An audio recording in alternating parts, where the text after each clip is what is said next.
ষড়যন্ত্র বিএনপি করে না। ষড়যন্ত্রের জাল ভেদ করে মানুষের অধিকার ফিরিয়ে দেওয়ার জন্যই বিএনপির জন্ম হয়েছে। পরিষ্কার কথা, বাংলাদেশের রাজনীতিতে ৭৫-এর ৭ই নভেম্বর একটি ঐতিহাসিক দিন। সেই দিনটি ঘটেছিল বলেই এই দেশের গণতন্ত্র আবার ফিরে এসেছিল, এই দেশের মানুষের মৌলিক অধিকার ফিরে এসেছিল এবং বহুদলীয় গণতন্ত্র আবার ফিরে এসেছিল।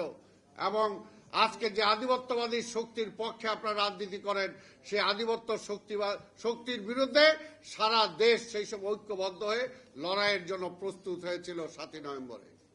সেপাহী জনতার ঐক্যবদ্ধ শক্তি। তাই আজকে দেশটাকে কোথায় নিয়ে গেছেন?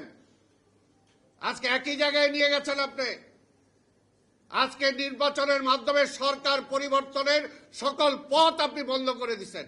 তাদের সাহায্য নিয়ে ক্ষমতায় আসছেন, 111-এর শক্তিকে সাথে নিয়ে, 111-এর সাথে আন্ডারস্ট্যান্ডিং করে 111-এর যে সরকার এসেছিল তার সাথে নেগোশিয়েট করে আপনি ক্ষমতায় আসছেন। আবার এখন ভয় দেখান, খবরদার তোমরা আবার চিন্তা করো না ক্ষমতা টমতা। কিছু করার আগেই ককটেলের মামলা দিবেন, কিছু করার আগেই গাড়ি পোড়ার মামলা দিবেন, আবার ওই এক মুখেই বলে বিএনপি আন্দোলন করতে পারে। আর কত ভোগবাজি দিবেন? মিথ্যার বেসাদি, বেহায়া। এই দেশের মানুষ আজকে ছাত্র জনতা সবাইকে বলবো, এর সাথে বেহায়া বলতেন। আজকে কে বেহায়া?